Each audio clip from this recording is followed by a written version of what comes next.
So CS50 is Harvard's Introduction to Computer Science. An amazing course, but it's hard, especially for someone new to programming like I was when I first started. Having now completed the course, which took me less than 2 months with a full-time job, I wanted to share 5 tips for how you can get through the course and maximize your learning. So tip number 1 is getting into the flow state. There's a wonderful book written by the psychologist Csikszentmihalyi where he talks about how to get into this zone. It can be illustrated using this chart where at the bottom you have the level of skills you have relative to a task, and on the y-axis is the level of challenge.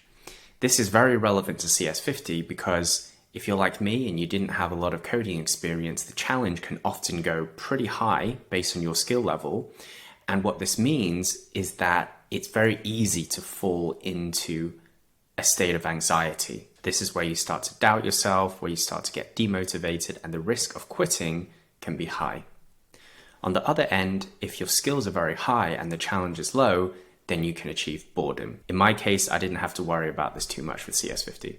And then the magical area is this middle zone where the level of challenge fits with your current level of skills. And then you get into the self-reinforcing loop where as your skills increase, the challenge increases and it continues there. That's where you get the deepest learning. As I said, the biggest challenge for me was staying out of this anxiety state and bringing myself into flow. So there are a few strategies using the tools that CS50 provides that can help bring you out of that and into the flow zone. The first one is when you're looking at the problem set or the exercises, I would always look at the hints and watch the walkthrough at least once. Maybe in about 30 to 40% of times, this was already enough to get me through the problem set. However, if I was really stuck on something, I would then read through my notes, possibly even revisit the lectures, the shorts, or the section.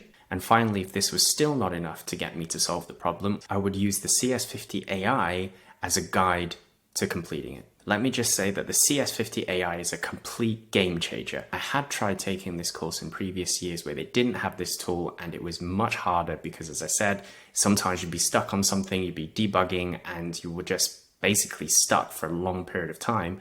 Whereas with the CS50 AI, it's very easy to kind of tone down the difficulty level just to get you through something. And often for me, it was a silly mistake like missing a semicolon or some kind of a syntax error. Tip number 2 is breaking down big goals into small, achievable chunks. If you set your goal as complete CS50, it can be pretty difficult to stay motivated because it's difficult to see how you're progressing against this big, grand goal. Sometimes you'll feel like you're taking a step forward, but then 2 steps back. You might be stuck on a problem set for quite a long time, for example. As I had to juggle this with work and other commitments, sometimes I might only have, let's say, an hour to work on CS50, and it can really help when you can set a tangible goal even for a relatively small slot that you might have. If I just had 1 hour to work on CS50, I might say, okay, well, I'll try to finish watching the section and take notes from that. If I then had an evening to focus on it, I might say, okay, well, I'm halfway through the problem set already. I'll really aim to finish the problem set today.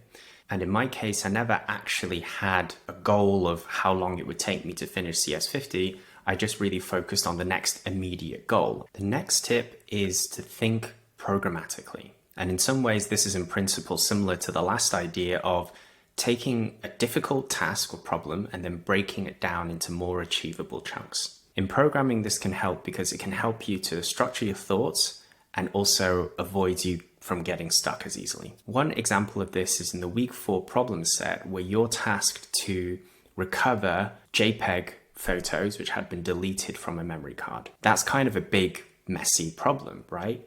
But if you break it down into a few pieces, such as, for example, first accepting a command line argument from the user, then opening the memory card. Next might be creating a buffer of memory to read from the memory card, and then creating a loop that while there's still data left in the memory card, that you would extract JPEGs from it based on the JPEG identifiers. Tip number 4 is finding your why. When you set yourself on these challenging projects, usually initially, at least it is for me, it's very exciting. You have a lot of intrinsic motivation and that can get you through the initial steps. But what will usually happen is that once that initial novelty starts to wear off, you start to realize it's tough and you have to make sacrifices.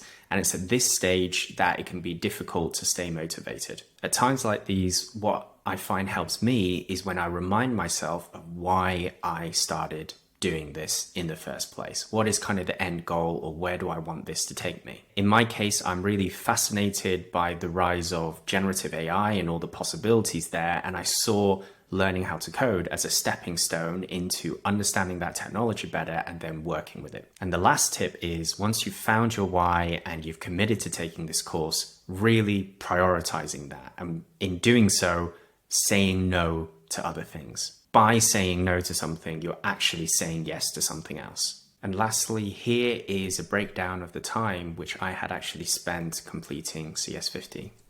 So I started taking the course on the 20th of January, and then I completed it on the 17th of March. And here is the breakdown of time that I allocated.